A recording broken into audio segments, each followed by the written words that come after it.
Saya itu meskipun kata orang banyak, muhibin saya banyak, tapi saya insya Allah tidak riak. Saya itu pakai kitab namanya Tasbidul Fuad, itu karangannya Said Abdul Al-Haddad. Ketika beliau punya muhibin banyak, ditanya, bagaimana ya Habib Anda menjaga hati Anda? Sebenarnya Said Abdul Al-Haddad itu unik. Innama azzamu Allah. Mereka itu sebenarnya menghormati Allah, cuma butuh sarana, dan itu saya. Jadi saya tahu sama semua itu mencintai Quran, mencintai sunnah Rasul, mencintai hadis-hadis Rasul. Cuma sampean kan karena nggak paham, terus manfaatkan saya. Jadi sebenarnya saya ini korban. Korban. Jadi saya mau riak gimana? Korban kok ngomong. Bangganya di mana tuh? Bismillahirrahmanirrahim. Assalamualaikum warahmatullahi wabarakatuh. Sahabat berkah yang dirahmati Allah, semoga senantiasa dalam lindungan Allah, serta diberikan rezeki yang melimpah, amin amin ya rabbal alamin, serta diberi kemudahan dalam menjalankan ibadah puasa di bulan suci Ramadan ini. Kuliah berkah ilmu kali ini mempersembahkan ceramah Gus Bah. Dalam kesempatan kali ini yang saya beri judul Menjaga Riya, di acara Haul ke-30 Kiai Haji Ahmad Siddiq, dan juga Gus Bah membahas tentang ilmu fiqih, perbandingan antara Imam Syafi'i dan Imam Malik tentang menjima istri siang hari di bulan Ramadan, dengan penyampaian beliau yang sangat santai dan penuh ilmu, serta penyampaiannya yang lucu, sehingga kita dapat memahami setiap perkataan beliau.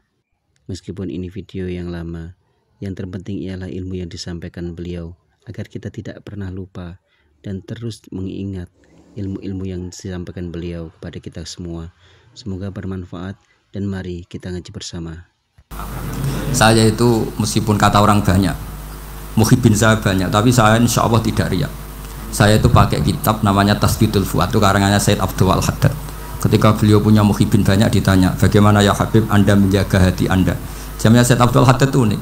Innama azzamu Allah. Mereka itu sebenarnya menghormati Allah, cuma butuh sarana, dan itu saya. Jadi saya tahu sama semua itu mencintai Quran, mencintai sunnah Rasul, mencintai hadis-hadis Rasul. Cuma sampean kan karena nggak paham, terus manfaatkan saya. Jadi sebenarnya saya ini korban. Korban. Jadi saya mau riak gimana? Korban kok ngomong. Bangganya di mana tuh? Coba sampean misalnya ngaji tafsir, belajar sendiri kan susah. Terkibnya susah, maknanya susah, bahkan beli kitabnya kadang nggak kuat.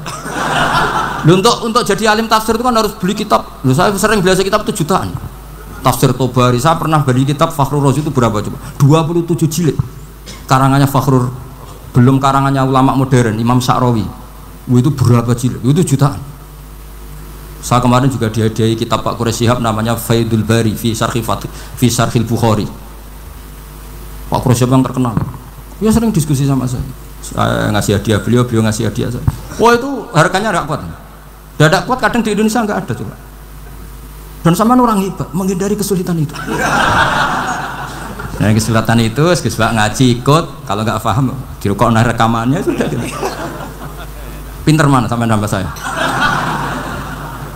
Pinter sampean kan? Bikin sosis susah, beli aja kok repot kan? Nah, makanya nggak boleh orang bilang, wah aku goblok reso tafsir, aku wong pinter. Makanya nanti kalau saya ketemu Nabi tidak termasuk orang yang mentahkir orang Islam. Kafabil mari isman ayah kira akhahul muslim. Jadi cukup orang itu dosa kalau menyepelekan orang Islam, termasuk darani sampean goblok itu dosa.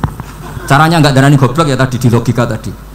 Alim itu angel, dari angel itu pinter, berarti wong bodoh pinter ya sudah gitu. Tapi tetap bodoh. Tapi ini satu cara untuk saya respect gitu. Coba orang yang ngaji tafsir saya banyak, mungkin ribuan. Itu sebetulnya mencintai Quran. Karena Quran adalah kitab suci yang panduannya umat Islam. Sangat mencintai Quran. Terus kemudian mereka nggak paham. Terus mencari orang yang memahamkan. Burono lah cara jawaban ini. Terus keren saya itu di mana coba? Lah terus mereka kurang ajarnya gini, kalau paham itu ya alhamdulillah paham. Kowe nak ngaji Gus Bae ngono tok. Tapi nek ora paham, ora nyalano akal e. Mari Gus Bae nerangno cepet, mulane gak paham. Ora kok nyalano teke sing lelet. Oh kan masyaallah nak bilang tenan. Sebetulnya tingkat kurang ajarnya tinggi. Jadi kalau nggak paham itu kadang nggak nyalahno uteke. Kayak mau misalnya, mau mari mikir aja jelas. Padahal misalnya jelas orang mesti paham, bodoh. Paham? Jadi kata Sayyid Abdul Haddad, innama azzamu Allah. Sebenarnya mereka itu sangat menghormati Allah. Makanya kita nggak perlu mengatakan wasilah itu kafir, nggak akan. Karena orang tawasul sama Rasulullah itu ingin dapat ridhonya Allah lewat orang yang dicintai Allah. Kita mencintai wali sebenarnya, wah itu kekasih Allah. Kita mencintai itu karena mencintai Allah. Sama seperti gini, kamu mencintai kangkung apa enggak? Sebenarnya sama sekali enggak. Tapi kamu ingin sehat, ada asupan gizi. Kamu ingin tubuh kamu sehat, butuh asupan gizi. Kemudian kamu makan kangkung. Apa terus kamu cinta kangkung? Kan enggak. Cinta kesehatan kamu sama. Orang yang mencintai saya sebenarnya ingin kepuasan rohani. Saya kan termasuk kiai yang torekonya gampang. Ini swarga, ini swarga. Kan akhirnya penggemarnya banyak. Coba kalau kamu neraka. Jadi sebetulnya Anda mencintai kepuasan Anda sendiri. Nah, saya ini korban. Makanya untuk masuk surga cepat saya, korban itu cepat. Da'watul mazlum la turaddu gitu. Laisa bainahu wa bainallah hijab. Jadi saya kalau dongo langsung seret langit. Karena mazlum. Saya sinau tafsir itu, Pak, sampean bayangkan ada tafsir itu sudah 27 jilid. Sekarang Fakhrul Razi itu bulatnya bukan main. Karena dia ahli filsafat. Bulatnya Masya Allah. Sudah gitu sinau Jalalain kadang dikomen oleh Sawi. Sudah kita percaya Jalalain sebeli dibuli Sawi. Percaya Sawi dikandani, oh iku Maliki rasa ribet. Sudah gitu sinau Qurtubi, sinau tafsir Tabari itu susahnya. Belinya susah, belajarnya susah. Padahal saya punya keluarga, punya istri, punya anak. Bayangkan kalau istri saya rewel kayak istri sampai. Wah itu. Tapi alhamdulillah enggak. Sama sekali enggak. Allah sudah milihkan, wah ini bahaya kalau punya istri rewel. Imam Sibawai itu kitabnya banyak, tapi yang terbukukan hanya kitab Sibawai. Karena beliau kalau sudah belajar lupa istri. Hanya pas beliau di pasar, kitabnya dibakar semua sama istrinya. Karena dianggap saingannya.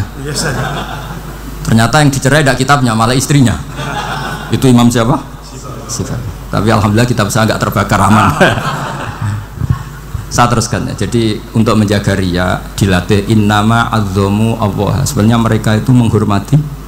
Sehingga wasail-wasail itu sebenarnya nggak pernah jadi subjek pelaku utama, tetap Allah.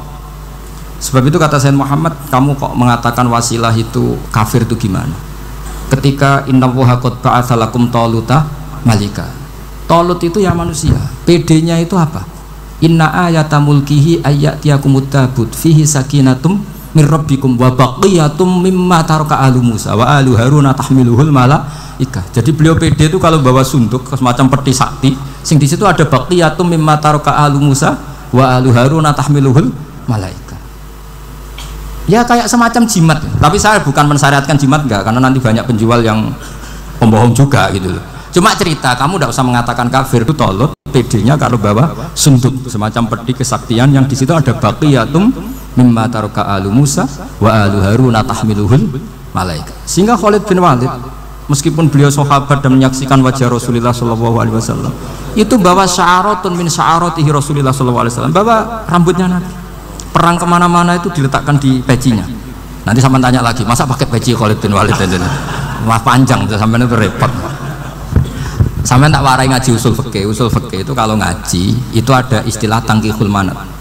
Ini mestinya wilayah yang kita bisa berdebat sama Mbah Firjan. Dulu itu musuh saya karena saya makili Anwar, beliau makili pelosok. Tapi tahu-tahu kalah tua terus saya mengundurkan diri. Di fikih itu ada istilah, ada tangkihul manat, ada tahqiqul manat, ada tangkihul manat. Tangkih itu kira-kira gini, lafadz hadis itu dibuang sekian untuk tahu bahwa itu madarul hukmi. Misalnya gini, tak beri contoh paling gampang. Sama harus paham, kalau nggak paham nggak pinter-pinter. Ja'a a'rabiyun ila Rasulillah sallallahu alaihi wasallam. Ya karena ini menghormati Mbah Ahmad Siddiq, beliau orang alim, jadi ngaji ini tetap ada suasana alim. Ya harus ada suasana alim. Nggak perlu jadi orang alim tadi susah. Sudah ngindari susah itu pintar. Sudah itu aja. Jadi orang alim susah, ngindari barang susah pintar. Berarti orang tidak alim pintar. Nah, meskipun tetap sudah itu pegangi sampai mati nanti. Loh, jadi orang alim itu repot. Itu kata Imam Ghazali, kalau orang alim kalau mau masuk surga itu sama Allah nggak boleh. Kamu nggak boleh langsung masuk surga. Coba cari umat kamu, syafaati dulu. Nah, saya takut nyari sampean nggak bisa kembali. Saya tidak punya rencana itu. Mau yang masuk. Boleh sampean kuatuan balik raroh dewa, repot nanti saya. Berat jadi orang alim itu berat. Ya saya teruskan ya. ada tangkihul manat. Ja'a Arabiyun ila Rasulillah sallallahu alaihi wasallam. Faqala ahlaktu wa ma ahlakaka qal waqa'tu imraati fi nahari Ramadan. Ya sinan kita, saya ini rusak ya Rasulullah. Kenapa? Karena saya menjima istri saya fi nahari Ramadan. Kata Nabi, kamu harus bayar kafarah. Napa Nabi kafarah? Puasa 2 bulan. Wong baru 1 hari aja terjadi gitu kok disuruh puasa 2 bulan. Ya tidak kuat ya Rasulullah. Baru berapa hari saya puasa aja kecelakaan seperti itu. Apalagi kalau sampai 2 bulan. Tidak ya Rasulullah. Ya sudah kalau gitu kamu pertama ngasih makan apa? Itku rokobah kan pertama merdekakan budak. Tapi kan sekarang nggak ada budak makanya terus sekarang langsung puasa. Wah ini nggak bisa semua. Ya sudah ngasih makan orang 60. Kasihkan siapa ya Rasul? Ya orang fakir. Saya ini paling fakir. Di kampung saya ini orang paling fakir. Jadi mulai dulu orang fakir itu hubungan suami istri itu paling lancar mulai dulu. Makanya orang fakir itu anaknya banyak. Karena hiburannya hanya itu. Wong Ramadan aja. Coba mau ke ATM nggak punya uang, mau antri di bank nggak punya, mau apa coba? Itu mulai dulu. Ini sanatnya mutasil. Wah, akhirnya sudah sanksinya kan tadi ya idku rokobah atau puasa 2 bulan berturut-turut atau ngasih makan 60 orang miskin. Lalu kata ahli usul fikih, kata Arabi dibuang, nggak menjadi catatan hukum. Orang kota pun kalau melakukan itu juga kena sanksi yang sama. Imro'atau juga dibuang. Andai kan itu dilakukan untuk amatnya juga ketentuannya sama. Nah sekarang perdebatan antara Imam Syafi'i dan Imam Malik begini. Sekarang pertanyaan gini, jima istri itu hukumnya boleh apa haram? Boleh. Lalu kalau ada orang tanpa udzur kemudian makan siang-siang, cara Imam Malik hukumnya sama, harus kena sanksi yang sama. Karena sama-sama hadku hurmati Ramadan bi ghairi udzrin syar'iyyan. Sama-sama merusak hukum Ramadan tanpa udzur syar'. Lu jima itu tidak zina. Kan hukumnya jaiz. Nah, sekarang makan hukumnya jaiz, harusnya juga kena ketentuan yang sama. Cara pikirannya Imam Malik. Nah, alhamdulillah Imam Syafi'i enggak setuju. Wah, cara setuju repot. Bahkan orang-orang Syafi'i sudah punya khilaf, kalau gitu minum dulu. Iya, biar tidak kena. Iya, biar iftarnya pakai minum. Setelah minum baru jima kan. Ini sudah menyiapkan khilafnya. ini khas Syafi'i ini, bongso ngerekayasa hukum. Nanti bisa belajar jauh cara ngakali hukum. Makanya guyonan yang masyhur Gus Dur itu gitu. Ada seorang kiai atau Gus ya punya salah, namanya manusia kan punya salah, entah cangkruk entah apa, pokoknya punya salah. Ada wartawan yang ngiranya semua kiai itu orang suci, sehingga tanya sama Gus Dur, Gus itu ada kiai kok ya pokoknya salah lah, tapi jangan bayangkan dosa besar, enggak, kecil-kecil aja. Itu gimana itu? Padahal kiai kan orang suci. Jawabnya Gus Dur lucu. Ya justru yang boleh salah itu para kiai, kalau kamu nggak boleh. Loh, kok bisa Gus? Karena mereka tahu caranya tobat. Repot. Kalau kamu nggak tahu caranya, sama pelanggaran hukum itu ya harus pakar-pakar hukum. Itu yang tahu caranya rekayasa. Kalau kamu ya kena pasal kan ya. Jadi kamu jangan niru saya ini punya sekian cara untuk nah, itu namanya khilaf. Makanya kata Sayyid Muhammad, kamu tidak usah anti khilaf, karena Abu Hanifah itu membolehkan khilaf, kitabul khiyal. Yang penting kamu soleh dulu, setelah soleh nanti Allah maklumi. Soleh dulu, syaratnya soleh dulu. Kalau tidak soleh jangan. Contohnya gini, ada orang mau puasa lemes sekali, mau makan, gampang. Kalau langsung makan kan kayak hadku hormati Ramadan biwiri udrin sarian. Aku langsung mau jembera sewan Mbah Firjon. Sudah status saya apa? Musafir. Nah, sudah berangkat aja sampai Tuban makan. Nanti kalau nggak jadi ya nggak apa-apa, sudah kan mulai pergi sudah musafir. Saya tidak tahu nanti malaikat tertarik gebuki nggak tahu. Tapi itu ada khilafnya, asal soleh. Karena kata Sayyid Muhammad dan semua kitab mengatakan itu. Kalau sama nggak tahu ya kebablasan. Nabi Ayub, yang nabi yang terkenal Gudiken itu siapa? Ayub. Itu yang Israiliyatnya kan seru. Gudiken dikukur bek kreweng itu terlalu lah kalau itu.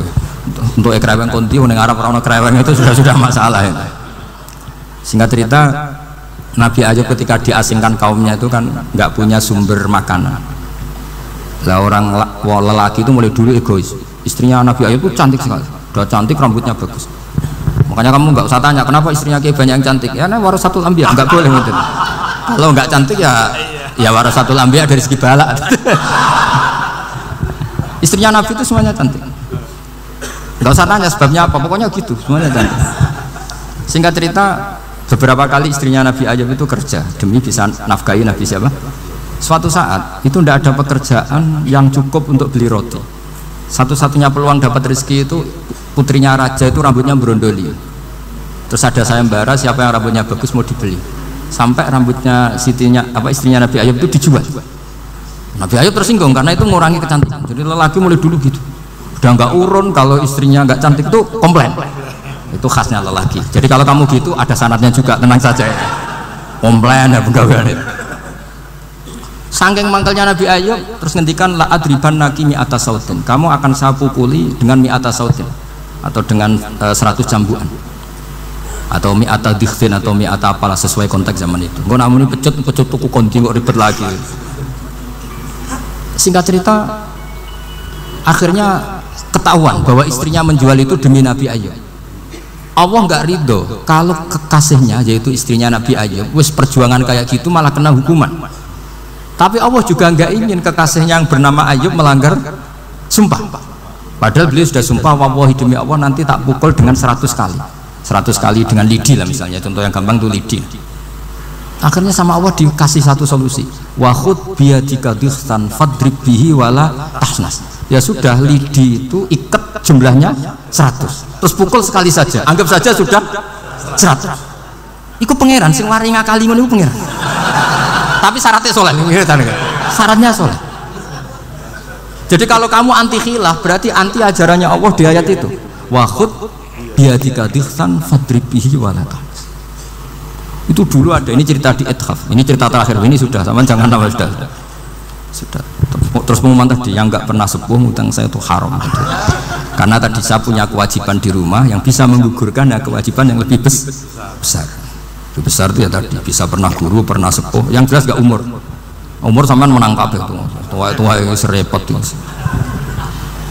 Ada raja itu ganteng kaya, senengannya nikah perawan cantik, itu semua kampung mesti kenal.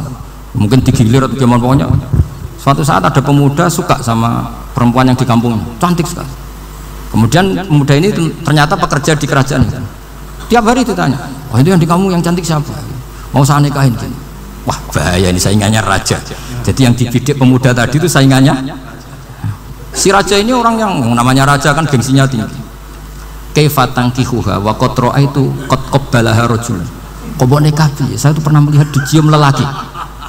Wah, gak mau, gak gelem, kadang ditambung lan wakot kebal harujul. Saya pernah melihat sendiri kebal harujul, dicium oleh lelaki.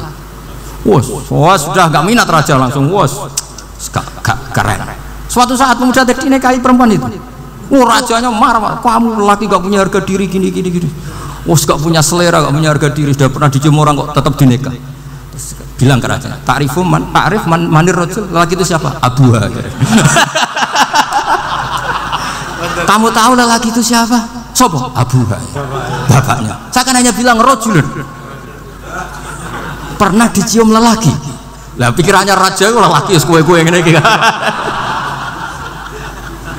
Tapi butuh canom mau rojo ben gak sido itu aja tuhnya.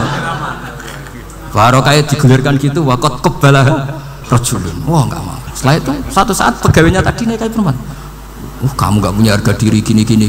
Kamu tahu manir rojul? Pak Abu. Wah nak ngono gak apa-apa. Lah monggo sakniki wis bojo kula. Ora trimo wis diambung wis macam-macam. Lah itu namanya khilaf. Apa? Khilaf.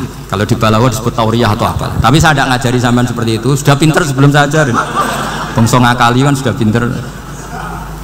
Ya ini terakhir tak baca Arabnya saja nanti. Bismillahirrahmanirrahim. Biar dapat barokahnya Syekh Nawawi juga barokahnya guru-guru. Bismillahirrahmanirrahim. Wa sababu nuzuli hadil ayati annahu kana bayna farisa war rumi qitalun wa kana al musyrikuna yawadduna an taghliba farisu ar-ruma li anna farisa kanu majusiyan ummiyin wal muslimuna yawadduna ghalabatar rum ala faris li kaunihim ahla kitabin. Jadi zaman dulu orang Islam lebih senang kalau yang menang itu orang Nasrani. Kalau bandingannya ateis, karena bagaimanapun percaya kekuatan langit. Sementara orang ateis sama sekali tidak percaya kekuatan.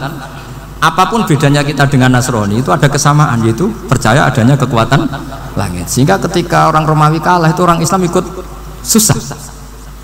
Paham ya? Makanya ini tak baca biar sampean enggak macam-macam pikirannya. Fa ba'atha Kisra sak terusnya ya pokoknya seperti itu. Akhirnya Rasulullah SAW berdoa lebih seneng yang menang itu Rom karena ahli kitab. Artinya apa? Kemenangan ahli kitab adalah kemenangan makhluk atau hamba Allah yang mentautkan kekuatan kita di bumi dengan kekuatan langit. Makanya saya berharap selain pilihan kita ikhtiar medis, kita harus memperbanyak istighfar. Bagaimanapun semua itu dari Allah Subhanahu wa Ta'ala. Kita menghormati negara dengan ikhtiarnya, tapi saya mohon sekali kita juga istighfar, karena semua itu juga ditentukan oleh Allah, oleh langit. Ya, saya kira demikian. Assalamualaikum warahmatullahi wabarakatuh. Waalaikumsalam warahmatullahi wabarakatuh. Semoga ceramah yang disampaikan beliau kali ini bermanfaat bagi kita semua, menambahkan iman dan ketakwaan kita kepada Allah Subhanahu wa Ta'ala, serta menambahkan kecintaan kita kepada Nabiullah Muhammad SAW. Poin penting yang saya petik dari ceramah beliau kali ini ialah menjaga diri dari riya. Beliau memakai kitab Tasbihul Fuad karangan Sayyid Abdullah Al-Haddad. Ketika beliau punya muhibbin banyak ditanya, bagaimana ya Habib Anda menjaga hati Anda? Jawabnya Abdullah Al-Haddad, innama aldomu Allah. Mereka itu sebenarnya menghormati Allah, cuma butuh sarana saja, dan sarana itu adalah saya. Makanya kita tidak perlu mengatakan wasilah itu kafir, karena orang tawasul sama Rasulullah itu hanya ingin dapat ridhonya Allah. Karena orang tawasul sama Rasulullah itu hanya ingin dapat ridhonya Allah lewat orang yang dicintainya. Kita mencintai wali Allah itu karena kekasih Allah. Kita mencintai karena mencintai Allah.